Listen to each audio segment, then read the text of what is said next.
एक गांव में एक नाई रहता था जिसका नाम था रामू। रामू के साथ उसकी पत्नी भी रहती थी। रामू का काम था गांव के लोगों की दाढ़ी बनाना, बाल काटना और मालिश करना। उसके इस काम से उसे जितने पैसे मिलते थे उतने में उसका घर अच्छे से चलता था। वो रोज सुबह उठता, नहाता, पूजा करता, खाना खाता और फिर अपने काम के लिए निकल जाता था। घर से जाते हुए वो अपना थैला देखकर अपना सारा सामान रखा है कि नहीं ये देखता है और फिर गांव में जाते हुए आवाज देने लगता है, रामू नाई आ गया है, जल्दी जल्दी आ जाओ बाल कटवाने, दाढ़ी बनवाने, मालिश करवाने। रामू नाई आ गया है, जल्दी जल्दी आ जाओ बाल कटवाने, दाढ़ी बनवाने, मालिश करवाने। ऐसा कहते हुए रामू जाकर एक पेड़ के नीचे बैठता है। थोड़ी देर में बाल कटवाने, दाढ़ी बनवाने तो कोई मालिश करवाने रामू के पास आते जाता है। रामू के पास कोई दुकान नहीं थी, इसलिए वो पेड़ के नीचे ही अपना काम करता था।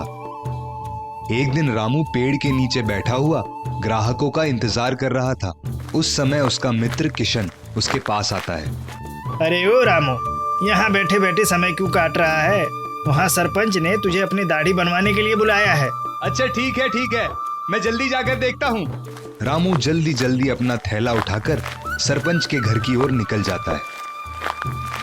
चलो अच्छा है, आज सरपंच जी की दाढ़ी, मालिश और बाल काटकर अच्छे पैसे मिल जाएंगे, जिससे मैं नई कैंची ले लूंगा। अरे रामू, इतनी देर लगा दी तुमने आने में। ये देखो पूरे चेहरे पर झाड़ उग गई है, बाल भी बढ़ गए हैं। चल जल्दी जल्दी सब काट दे, पर याद रखना मेरे मूंछों को कुछ नहीं होना चाहिए। अगर मेरे मूंछों को कुछ हुआ तो तुझे कुछ होने लगेगा। रामू ने सरपंच के बाल काटना शुरू किया। थोड़ी देर में सरपंच ने फिर से रामू से कहा, ध्यान रखना रामू, मूंछों को कुछ नहीं होना चाहिए। हाँ, कुछ नहीं होगा मालिक, आप बस शांति से बैठे रहिए। फिर रामू ने सरपंच की दाढ़ी बनाना शुरू किया और उसी समय एक मच्छर ने रामू के कान में आकर जोर से काट लिया। मच्छर के काटने से रामू का हाथ हिल गया और उसकी वजह से सरपंच की एक तरफ की मूंछ कट गई। ये देखकर सरपंच गुस्से से लाल हो गया।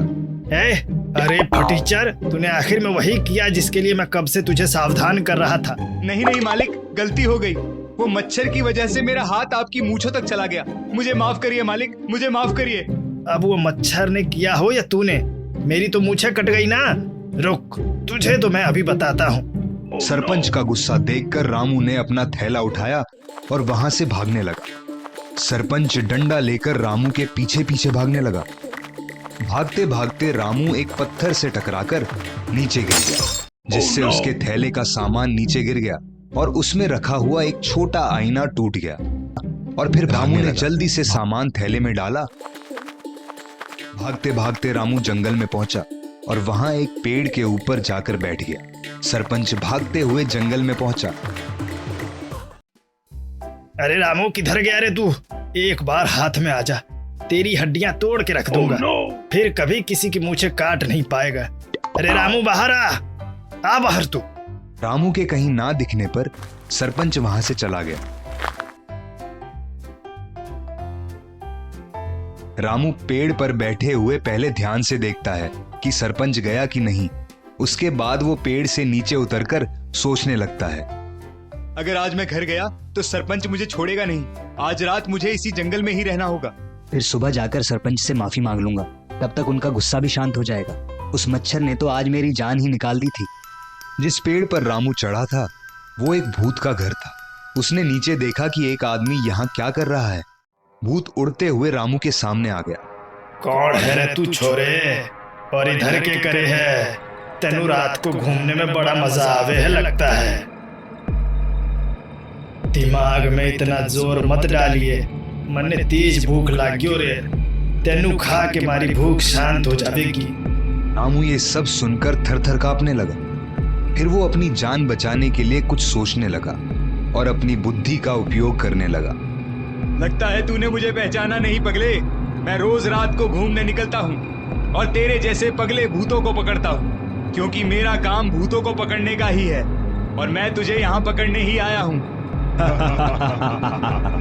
अरे छोरे, मन्ने के मूर्ख समझ रखे है तूने।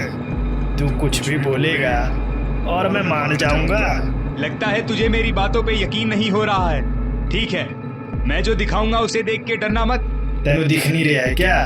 मैं भूत हूँ, भूत। मैं किसी से न डरूं। फिर तू कौन सी खेत की मूली है छोरे?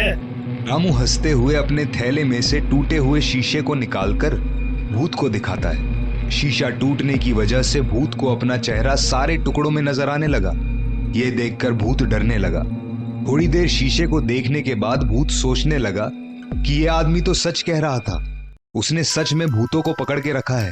ऐसा सोचते हुए भूत थर थर कांपने लगा कि कहीं वो आदमी उसे भी ना पकड़ ले।